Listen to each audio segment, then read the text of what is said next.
वहीं बढ़ते हैं खबरों में आगे। हिसार दौरे पर मुख्यमंत्री नायब सिंह सैनी 2 दिवसीय कृषि मेले का किया शुभारंभ। 42 प्रगतिशील किसानों को किया सम्मानित। प्रत्येक जिले से 2 किसानों को किया गया सम्मानित। कार्यक्रम को सीएम नायब सैनी ने किया संबोधित। कृषि एक नए मोड़ पर खड़ी है। सीएम नायब सैनी ने कहा, हमें आने वाली पीढ़ी के लिए पर्यावरण बचाना होगा। किसान ऐसी फसल उत्पाद करें जिसमें पानी कम लगे। सीएम नायब सैनी ने कहा, हमने मेरा पानी मेरी विरासत योजना लागू की थी। हमारी सरकार किसानों के लिए काम कर रही है, सीएम नायब सैनी ने कहा। वहीं साथ ही साथ ये भी कहा कि 135 करोड़ रुपए हमने किसानों तक पहुंचाया।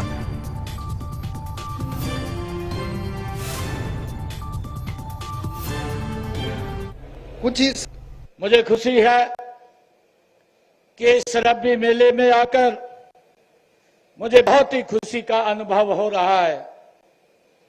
मित्रों, यह मेला आयोजित करने के लिए मैं चौधरी चरण सिंह कृषि विश्वविद्यालय हरियाणा को मैं हार्दिक बधाई देता हूं, शुभकामनाएं देता हूं।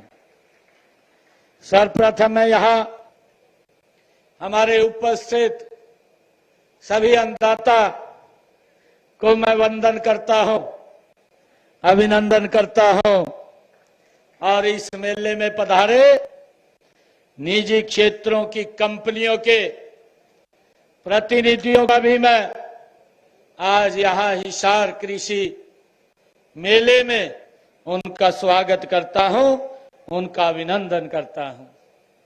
मैं तो यह विश्वविद्यालय सिर्फ हरियाणा की ही नहीं बल्कि पूरे देश की ये गौरव का केंद्र है।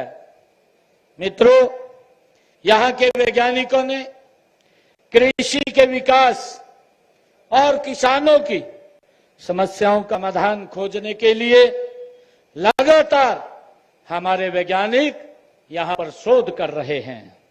आज यहां मैंने दंतोपन ठेंगड़ी कृषि उद्यमिता स्थल उसका भी उद्घाटन किया है और अभी इसके बाद मैं यही इसी कृषि विश्वविद्यालय में कल्पना चावला महिला छात्रावास और देवी अहिल्याबाई होलकर महिला छात्रावास का भी उद्घाटन करने का मुझे मौका मिलेगा, अवसर मिलेगा।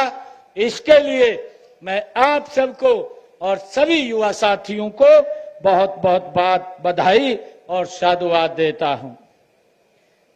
मुझे खुशी है कि आज इस मेले में मेरे किसान भाई परंपरा की केवल जानकारी का आदान प्रदान करने के लिए अवसर ही नहीं बल्कि यह किसानों एवं वैज्ञानिकों के बीच संवाद करने का ये महत्वपूर्ण मंच है।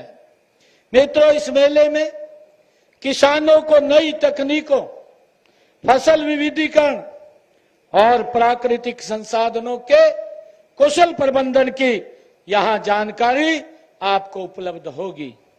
इस मेले का विषय प्राकृतिक संसाधन प्रबंधन ये विषय रखा गया है, जो आज के समय में बहुत ही प्रासंगिक है। मित्रों, प्राकृतिक संसाधनों के प्रबंधन की बात हमारे लिए कोई नहीं है। मित्रों, यह हमारी सदियों पुरानी ये परंपरा रही है। माननीय प्रधानमंत्री आदरणीय नरेंद्र मोदी जी ने भी जल, वायु, मिट्टी जैसे संसाधनों को बचाने का हमें संदेश दिया है। उन्होंने कहा भी है कि हमारे पास प्रचुर मात्रा में प्राकृतिक संसाधन है, क्योंकि हमारे पूर्वजों ने इन्हें हमारे लिए बचा करके रखा है।